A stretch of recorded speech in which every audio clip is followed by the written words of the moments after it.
কখন আসবে? বলছে আজান দিলেই নবী চলে আসে। আজান হলেই টাইম মোতাবিক আমাদের ইমাম সাহেব নামাজ পড়ার জন্য উপস্থিত হয়ে যান মসজিদে, ঠিক না? হয় না? টাইম হয়ে যায় বাবা। কারণ আমার নবী তিনটা জিনিস ভালোবেসেছেন। টাইম টাইম নামাজ পড়াকে ভালোবেসেছেন, খুশবু আতর গোলাপকে ভালোবেসেছেন, আর 3 নম্বর মহিলাদেরকে ভালোবেসেছেন। তিনটা জিনিস বাবাজি ভাইরা, জোহরের নামাজ আসরে যদি পড়ো তাহলে কার টাইম মানা হলো না? যখন যেটা টাইম সেটাই, এক আধ মিনিট ইদিগুদি করে যাইতেই পারে, আলাদা কথা। চলে আসুন বাবা, কারণ উদাহরণ দিব না, মেলা কথা আপনাদেরকে শোনাবার জন্য এসেছি, ওটা আপনাদের শুনতেই হবে। আপনারা চটচট করে শুনেলেন, আর গজল আপনারা শুনবেন বাবা। আর সুবহানাল্লাহ বিহামদিহি। তো আবু দাদা বলছেন নবী আজান হলে আসবে? বলে হ্যাঁ, ঠিক আছে। আচ্ছা, তো ততক্ষণ তোমার কথাটা একটু শোনো। 8 বছরকার ছেলের মা, ওই মায়েরা এটা শোনো না জি। 8 বছরকার ছেলে, 8 বছরকার। ওই ছেলেটা বলছে আমি নবীর আশিক, আমি নবীর পাগল, আমি নবীর দিওয়ানা। কিরকম দিওয়ানা? বলছে আমি নবীকে চোখে দেখে দেখে, কিন্তু নবীর কালেমা পারস্য দেশে চলে গেছে, আমি পারস্যবাসী। নবীর কালেমা যখন পারস্য দেশে আসলো, আমি নবীকে দেখিনি, না দেখে নবীর কালেমা পড়েছি, লা ইলাহা ইল্লাল্লাহ মুহাম্মাদুর রাসূলুল্লাহ। নারে তাকবীর, নারে তাকবীর, নারে রিসালাত, নারে রিসালাত। উলামায়ে আহলে সুন্নাত জিন্দাবাদ, উলামায়ে আহলে সুন্নাত জিন্দাবাদ। নারে তাকবীর। বহুত খুব, আমার বাবা ওই জায়গায় বলতে আছে, আবি দারদার সম্মুখে, আর আবি দারদার সম্মুখে বলতে আছে, ও আবি দারদা সরো সরো, আমি নবী মুস্তাফাকে চোখে দেখি নাই, কিন্তু নবী মুস্তাফার কালেমা যখন পারস্য দেশে পৌঁছে গেছি, আমি নবী মুস্তাফার কালেমা পড়ে নিয়েছি, নবী মুস্তাফার কালেমা পড়ে মুসলমান হয়ে গেছি, কিন্তু যেই নবীর কালেমা পড়ে মুসলমান হইলাম, সেই নবীকে দেখার উদ্দেশ্যে আমি পারস্য দেশ থেকে মদিনার দিকে রওনা হয়ে গেলাম।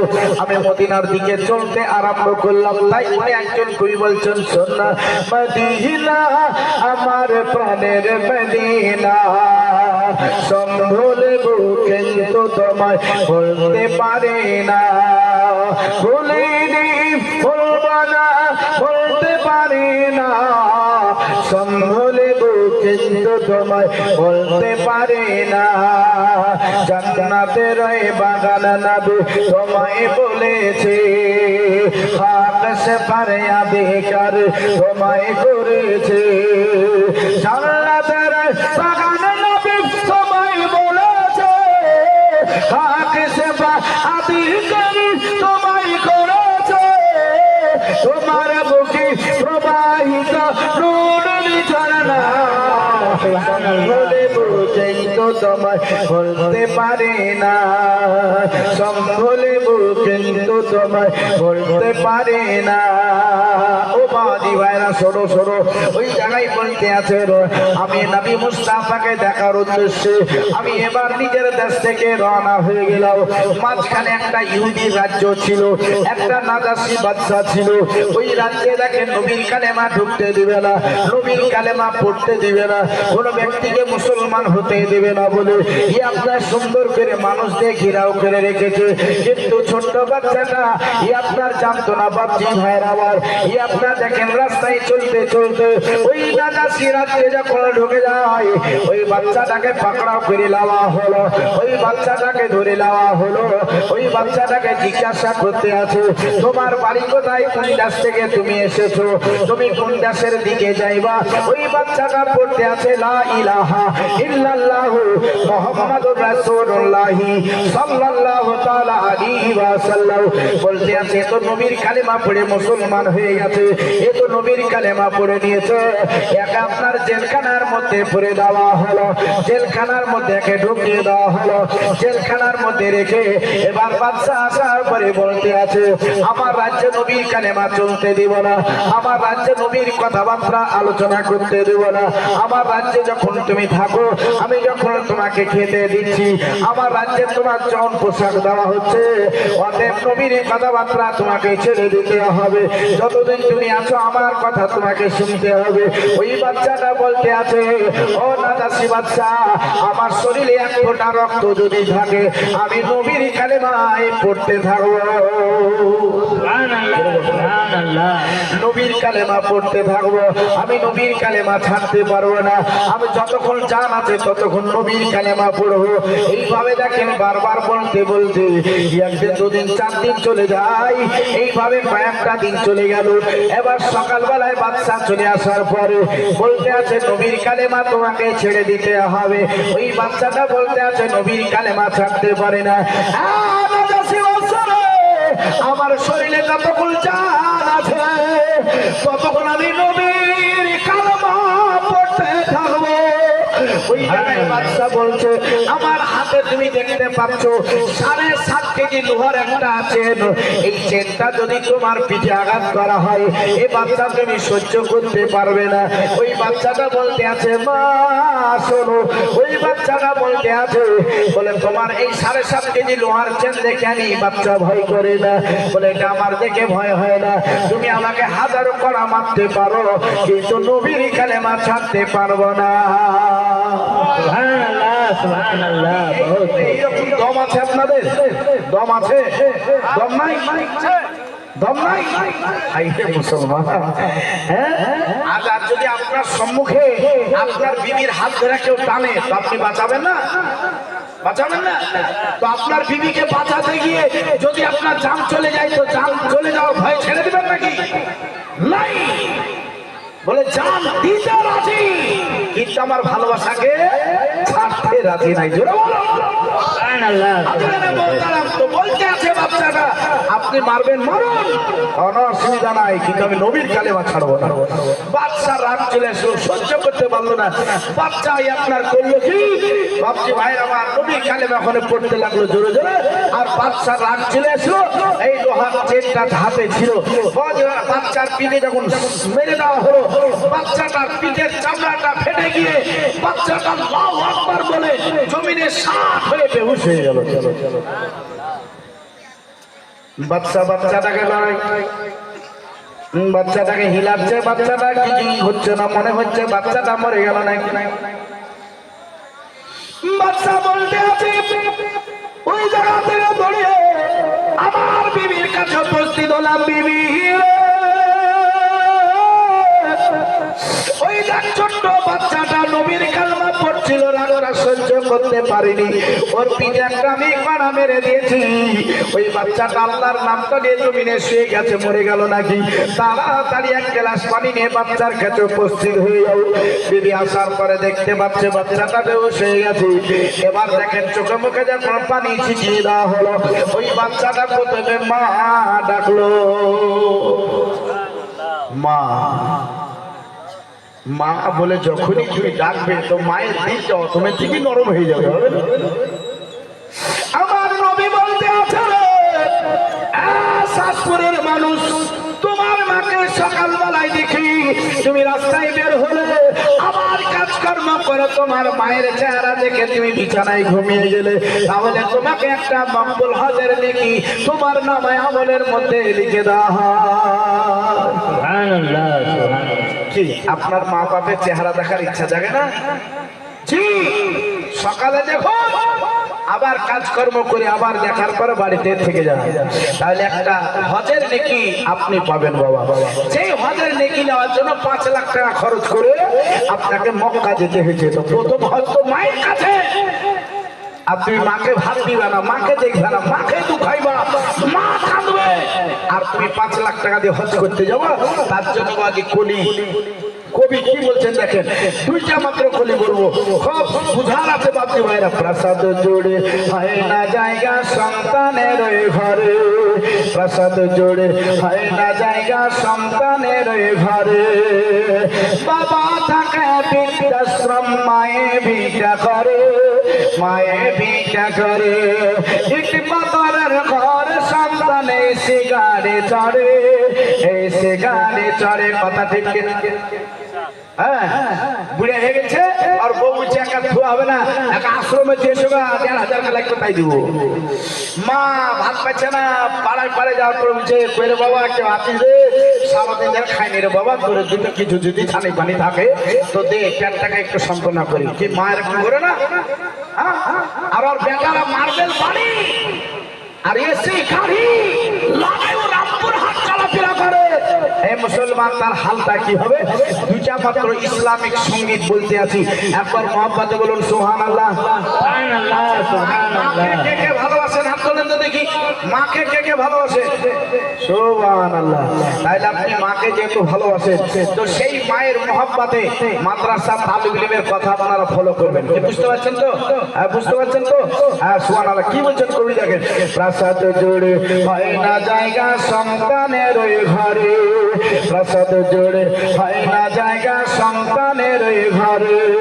বাবা থাকে বৃদ্ধাশ্রম, মায়ে ভিক্ষা করে, মায়ে ভিক্ষা করে। ইট পাথরের ঘর সন্তানে সিগারে চড়ে, এই সিগারে চড়ে। জোরে বলুন ছিড়া শাড়ি ছিড়া লাগি পরে বাবা মায়, হজ করিতে যাও গো তুমি মক্কা মদিনায়। ছিড়া শাড়ি ছিড়া লাগি, ছিড়া শাড়ি ছিড়া লাগি পরে বাবা মায়, হজ করিতে যাও গো তুমি মক্কা মদিনায়। পাপ কি তাতে মোচন হবে, পাপ কি তাতে মোচন হবে কাঁদলে জনম ধরে, পাপ কি তাতে মোচন হবে কাঁদলে জনম ধরে। ইট পাথরের ঘর সন্তানে সিগারে চড়ে, এই সিগারে চড়ে। প্রাসাদ জুড়ে হয় না জায়গা সন্তানের ঘরে। তারপরে কবি কি বলছেন দেখেন, সুন্দর কলি। একবার মহাকথা বলুন সুবহানাল্লাহ। বছর বছর লক্ষ টাকা দাও গো তুমি কুরবানি, বছর বছর লক্ষ টাকা দাও গো তুমি কুরবানি। বাবা মায়ে খেতে পায় না ঝরা চোখের পানি, বছর বছর লক্ষ টাকা দাও গো তুমি কুরবানি। বাবা মায়ে খেতে পায় না ঝরা চোখের পানি। কেমন করে দেবে হিসাব, কেমন করে দেবে হিসাব চাইবা যখন মরে, কেমন করে দেবে হিসাব চাইবা যখন মরে। ইট পাথরের ঘর সন্তানে সিগারে চড়ে, সিগারে চড়ে। তো ওই মা বাপকে দুঃখে ও যদি হজ করতে যায় তো হজ কবুল হবে? হবে না। আর ওই মা বাপকে নারাজ করে দিয়ে ও যদি মারাও যায় তো সেখানেও পরিত্রাণ পাবে না। তাহলে মা বাপকে আগে ভালোবাসো, আগে মা বাপের কদর করো, মা বাপকে মোহব্বত করো। ইসিলিয়ে যে মা বাপের পায়ের তলে সন্তান তোমাদের জন্য জান্নাত, জোরে বলো, তোমার জন্য জান্নাত অপেক্ষা করছে। তোমার শ্বাসপুরে কারেন্ট আসতে লেট হতে পারে, কিন্তু মা যদি এই শ্বাসপুর থেকে আল্লাহর কাছে হাত তুলে দোয়া করে দেয় তো কারেন্টের আগে মার দোয়া রব্বে কায়নাতের কাছে কবুল হয়ে যায়। জোরে বলো। তাহলে এই মাকে ভালোবাসতে হবে, এই মাকে মহব্বত করতে হবে বাবা। তো ওই জায়গায় বলছেন, কথাটা বলছেন, বাচ্চা ছেলেটা বলছে যে মা বলে যখন ডাক দিল তো ওই রানী দেখেন দিকটা নরম হয়ে গেল। হ্যাঁ, তুই কি বলে ডাকলি? আবার ডাক, আবার ডাক না, ডাক।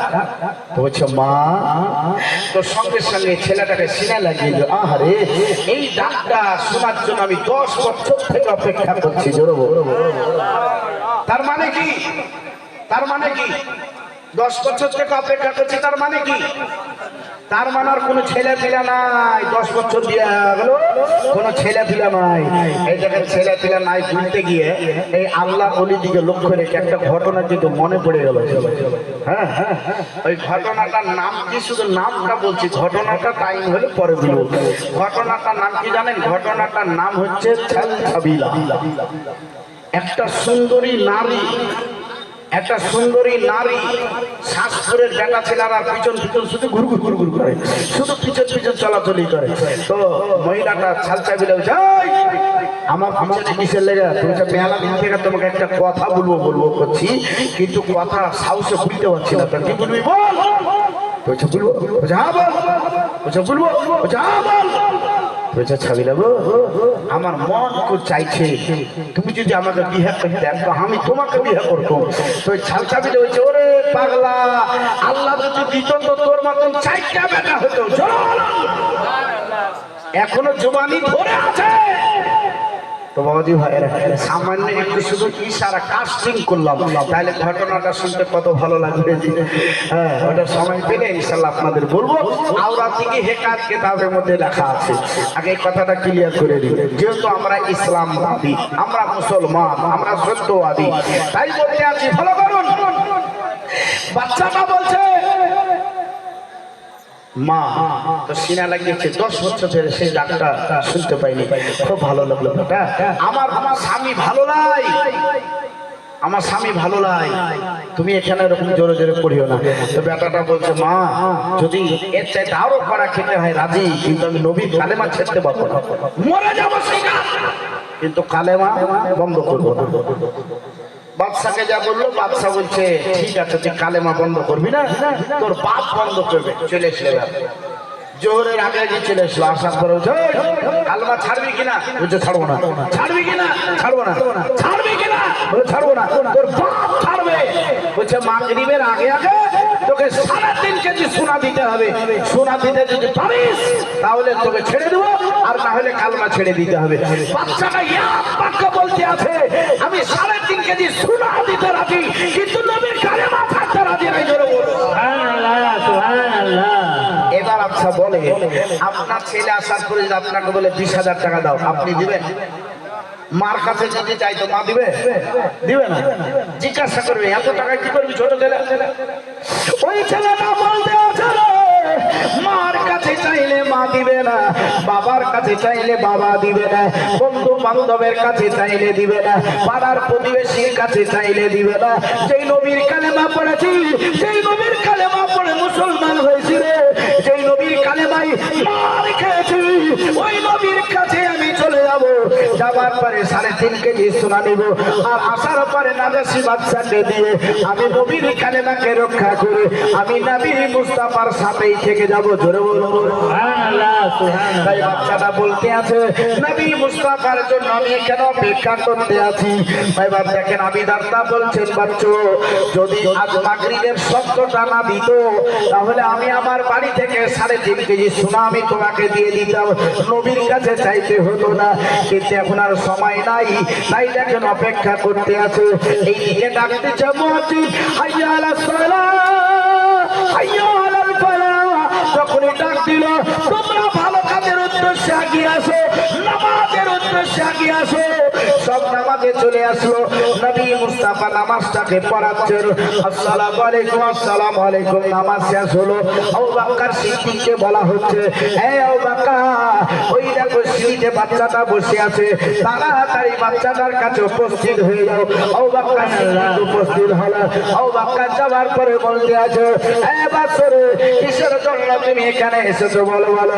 ওই বাচ্চাটা বলতে আছে, আবু বকর আমার হাতে বেশি সময় নাই, আমি নবী মুস্তাফাকে পুরোপুরি বলতে চাই, 1 মিনিট সময় নষ্ট করে দিলে আমার কাছে অনেক বড়, তাই নবীর কাছে কথা বলবো। নবী মুস্তাফা বের হয়ে আসার পরে বলতে আছেন, ও বেটা কি ব্যাপার বলো বলো। ওই বাচ্চাটা বলতে আছেন, ইয়া রাসূলুল্লাহ, আজকে মাগরিবের আগে আগে ওই নাজাসী বাচ্চাকে 3.5 কেজি সোনা দিয়ে আজাদ হতে হবে, তাহলে আপনার কালেমাকে আমি বাঁচাইতে পারবো, তাহলে আমি আপনার হয়ে থাকতে পারবো। আমার নবী মুস্তাফা বলছেন চিন্তা নাই। এবার দেখেন সামনে একটা মাটি, ওই মাটির ঢিলাটা বলতে আছে, তাড়াতাড়ি উঠিয়ে তুমি আমার হাতে দাও।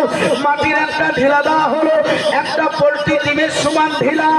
ওই মাটি খানা উঠিয়ে দিয়ে আমার নবী মুস্তাফা হাতে নিয়ে এবার আমাদেরকে তাকানছি, মুখ থেকে থুতু মুবারক বাহির করে ওই মাটিতে লাগিয়ে নবী মুস্তাফা এইভাবে লাগতে আছি। কিছুক্ষণ পরে নবী মুস্তাফা হাতটা সাফ করে এবার দেখেন সোনাতে পরিণত হলো।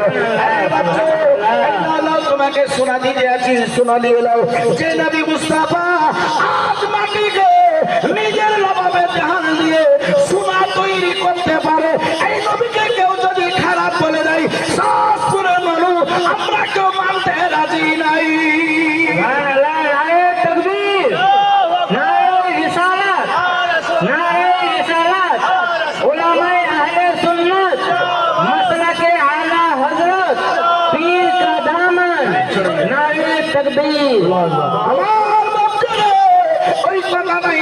আপনাদের সম্মুখে বলতে আছি, বাচ্চাটা বলতে আছে ইয়া রাসূলুল্লাহ আপনি আমাকে সোনা দিলেন বলে হাত তোমাকে সোনা দিয়েছি।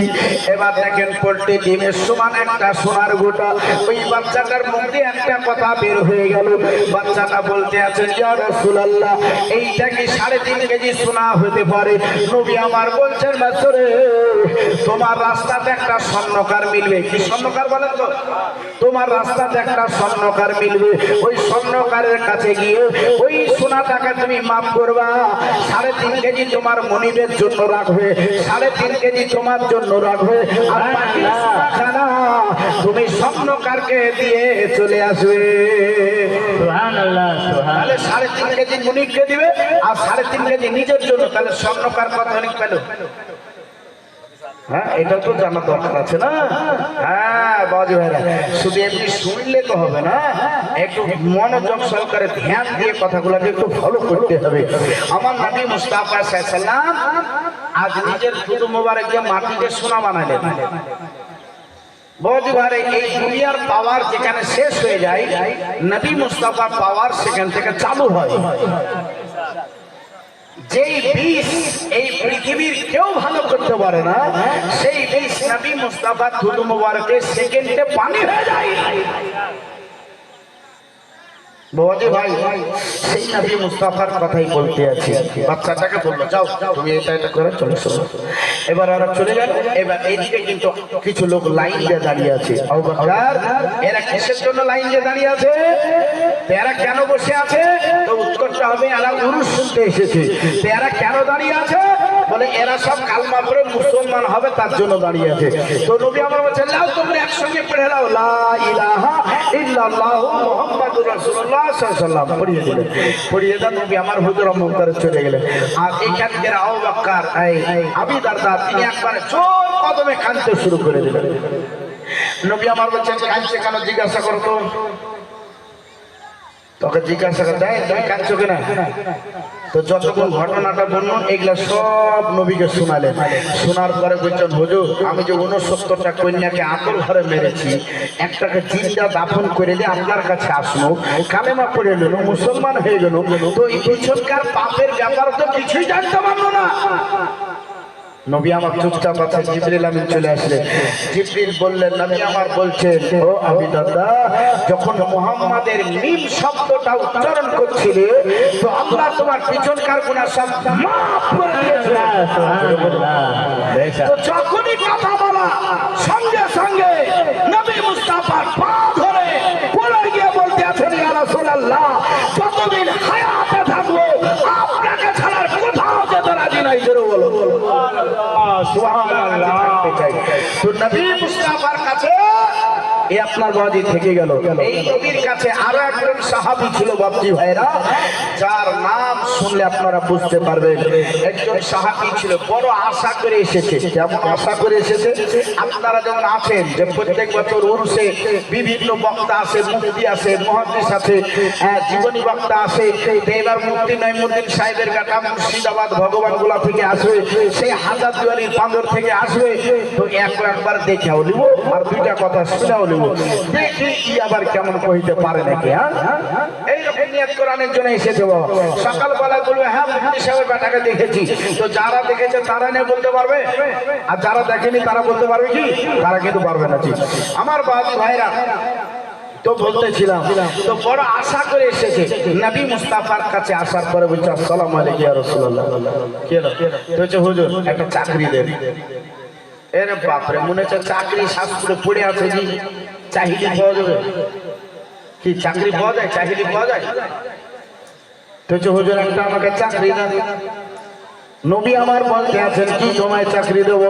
বলছে হুজুর আমি একটা চাকরি নেওয়ার জন্য আপনার কাছে এসেছি, চাকরি আপনি আমায় দেন। নবী মুস্তাফা বলছেন চাকরির জায়গা খালি নেই। বলছি ইয়া রাসূলুল্লাহ আপনি চাকরি না দিলে যাব না। একটা চাকরি দেন লাভ করে দেবো, তার আগে যাবো। নবী আমার বলছে ঠিক আছে কাল তোমাকে বলবো। কালকে বাজে ভাইয়ের আমার নবী বলছে যখন একটা চাকরি দিবে তো চাকরিটা হলো এটাই, আমি যখন অজু করব তো ওই অজু করার পানি তুমি আমাকে আগিয়ে দিবে। জোরে বলুন সুবহানাল্লাহ। সুবহানাল্লাহ। ঠান্ডা না গরম এটা তো জিজ্ঞাসা করা হয়নি। সাহাবী বলতে আছে নবী মুস্তাফা আমাকে যখন অজু করার পানি আগার চাকরিটা দিল, ওই চাকরিটা দবাই রাখে আই বেশি রাজ্য হয়নি গো। ওই মাখালা ওই তোমার মোটামুটি করছে না বললো রাত 3টা 4টা পর্যন্ত বল হয় বলে জলসা। তো 12টাতে কেবল বাজলো, খিচুড়ি খেয়েছে না দোয়া না করে চলে যাবে? হ্যাঁ, রাস্তাতে যদি কিছু হয়ে যায় তখন কে নেবে? ও মা খালারা, আল্লাহর ওলি দরবার এসেছো আর আল্লাহর ওলিকে নারাজ করে দিয়ে চলে যাবে, এটা কি করে হবে? এই জিনিসটাকে কিন্তু পরিবর্তন করতে হবে। কারণ যে আমি এখনো মশলা মাসাইলে যাইনি, এখনো ফতুয়াতে যাইনি, আমি এখন শুধুই মাত্র একটু জীবনে আপনাদেরকে শোনাতে আছি যে আপনারা একটু সুসার্কের আপনার একটু আগে জীবনে শুনুন, তারপরে তো মশলা মাসাইল বলবোই। ওই সাহাবী বলছেন নবী আমাকে যখন চাকরি দিল তো আমাকে ঠান্ডা না গরম এটা তো আর বলেনি, তো আমি ঠান্ডা গরম 2টা পানি নিয়ে দাঁড়িয়ে থাকি। চাকরি করার টাইম সকাল 6টায় যদি যাই তো 12টায় শেষ, 10টায় গেলে 4টায় শেষ। আর ইমাম সাহেব যদি থাকে তাহলে 5 ঘন্টা ডিউটি করে বাকি টাইমটা তার ছুটির টাইম, ওটাও শেষ। মাগরিবে এশার টাইম নামাজ পড়ে আমি আমার দরজা বন্ধ করে দিলেন, মানে কি চাকরির টাইম শেষ। আরে মায়েরা শোনো, আমি আর বেশি করে বিরক্ত করবো না, কারণ আমার এমনিতে খাটনি আছে বাবা। কারণ যে আল্লাহ হায়াতে রেখেছে, ভালো রেখেছে, সুস্থ রেখেছে বাবা। কারণ যে 27 দিন বিশাল বড় অ্যাক্সিডেন্ট করেছে বাবা। হ্যাঁ, মানে রাতকে রাত জাগতে হয়েছে, দিনকে দিন জাগতে হয়েছে, এই পার থেকে ওই পার, মানে মালদাহা থেকে আপনাদের রামপুরহাট আসলাম, ফের এখন আবার মালদাহা চলে যেতে হবে। মাঝে মাঝে আমাদের একটা গ্যাপ রাখা হয়, আরামের জন্য রাখা হয়, কিন্তু সেটাও সময় তো পূরণ হয়ে যায়। তো কষ্ট করে এসেছি। 27 বহরমপুর প্রোগ্রাম করে মালদা যাচ্ছিলাম, অ্যাক্সিডেন্ট করলাম। অ্যাক্সিডেন্ট করে গাড়ি এখন শোরুমে রেখে দিয়েছি। বাকি মানুষগুলাকে যা হোক নিজের পকেট থেকে ওগুলাকে ব্যবস্থা করে একবারে ক্লিয়ার করে দিয়েছে যাতে কেস কাছারি না হয়। বাবজি ভাইরা এই 27 দিন থেকেই এখন নিজে মোটর সাইকেলে চলছে, বাসও চলছে না। কেন? আজকে দেখেন যে বিক্ষোভ যে আমাদের মিছিল চলছে, এই যে বীরের বিরুদ্ধে মিছিল, একবার আমাদের ভগবান গোলা থেকে দিয়ে একবার উপর জমিপুর পর্যন্ত প্রত্যেকটা মোড়ে মোড়ে বাজি এই মিছিল চলছে। কোন মানুষ যাতায়াত করতে পারবে না, কিন্তু আমাদের সাইড সাইড এদিক ওদিক জানা আছে। আমি বাজিবার মোটরসাইকেল চালিয়ে এদিক ওদিক দিয়ে আপনাদের এখানে কিন্তু মাগরিবের পরে পরে চলে এসেছি। আগে আসার কথা ছিল কিন্তু পরে এসেছি। তো যাক বাজে ভাইরা আমার তার জন্য দুঃখিত। ইনশাআল্লাহ সময় আপনাদেরকে দিতে পারছি, আপনারা দোয়া করবেন আবার যাতে সহি সালামতে আমি আবার মালদা পৌঁছে যেতে পারি। দোয়া করবেন, আমিও কিন্তু আপনাদের জন্য দোয়া করব, আর আমার মাদ্রাসা লেগেও কিন্তু আপনারা দোয়া করবেন। ইনশাআল্লাহ মাদ্রাসা দাওয়াত দিলে অবশ্যই আপনারা যাবেন বাবা, হ্যাঁ ইনশাআল্লাহ যাবেন। কারণ এই মাদ্রাসা আমি ইউনিভার্সিটি তৈরি করব, ইউনিভার্সিটি। ইনশাআল্লাহ মাদ্রাসা থেকে মুফতি কোর্স এখনই চলছে অনলাইনে। ইনশাআল্লাহ যদি অনলাইনে কেউ মুফতি কোর্স করতে চান তাহলে আমার সঙ্গে যোগাযোগ করবেন, ইনশাআল্লাহ করিয়ে দেবো। আদি আমি মোহতারাম আপনার ছেলেকে ভর্তি করুন, ভর্তি ফ্রি, বোর্ডিং চার্জ ফ্রি, এগুলা লাগবে না। হ্যাঁ, কিন্তু মাঝে মধ্যে যখন আপনাদেরকে বলা হবে তখন আপনারা সহযোগিতার হাত শুধু বাড়াবেন, এটাই হচ্ছে আপনাদের কাছে আমার রিকোয়েস্ট বা আবেদন। চলে আসুন মুসলমান কবল কে আছেন এশার নামাজ পড়ে দরজা বন্ধ করে দিল, মানিকার চাকরি টাইম শেষ, ছুটি হয়ে গেল, বাড়িতে যাও। এবার দেখেন বাপজি ভাইরা কুকির তার বাড়ি গেল না, দরজা বন্ধ হয়ে গেল, ওখানে খাড়া হয়ে দাঁড়িয়ে আছে। কতক্ষণ দাঁড়িয়ে আছে? ফজর পর্যন্ত। এইভাবে 1 বছর 2 বছর চলল। চলার পরে বাপজি ভাইরা রাত্রিকালে নবী মুস্তাফা একবার আস্তে করে ডেকেছে, ও রাবিয়া বিন কাব, সঙ্গে সঙ্গে নাব্বাইকা ইয়া রাসূলুল্লাহ ফিদাকা বিউম্মি বলে আপনার উত্তরটা যখন দেওয়া হলো, নবী আমার দরজা খুলে দেখতে আছে, সাহাবী দাঁড়িয়ে আছে। আমার নবী বলছেন, সাহাবী রে তুমি কি আজকে বাড়ি যাওনি? ও সাহাবী বলছেন, ইয়া রাসূলুল্লাহ যেই দিন আপনার কাছে চাকরি নিয়েছি সেই দিন থেকে খোদার কসম করে বলতে আছি এখন পর্যন্ত আমি একটা রাত্রে আপনার দরজা ছেড়ে বাড়ি যাই নাই, আমি বাড়িতে বিছানায় পিঠটা ঢাকাই নাই, আমি আপনার দরজার কাছে দাঁড়িয়ে দাঁড়িয়ে সারা রাত্রি কাটাইতে আছি। আর যদি আপনি আস্তে করে ডাকছেন, এটা আমি কাছে ছিলাম বলে উত্তরটা দিতে পারলাম। নবী আমার শোনার পরে অত্যন্ত খুশি, নবী মুস্তাফা অত্যন্ত খুশি। নবী মুস্তাফা বলতে আছেন, রাবিয়া আজকে তুমি তোমার নবীর কাছে যা চাইবে সেটাই তুমি পাবে, আজকে তোমার নবীর কাছে তুমি চাও। রাবিয়া বলতে আছেন, কি নবীর কাছে চাইবো? মাথাটা নিচু করে আছে।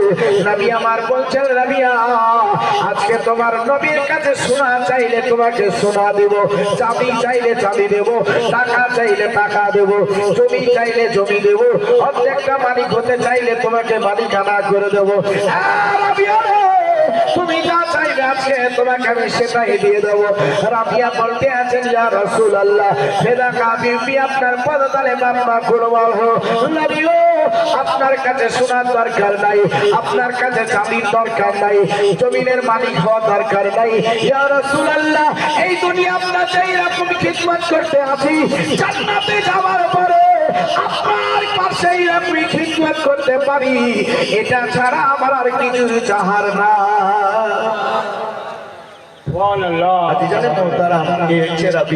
আমার বাপজি ভাই তো নবীর কাছে আমরা চাইবো তো চাইবো।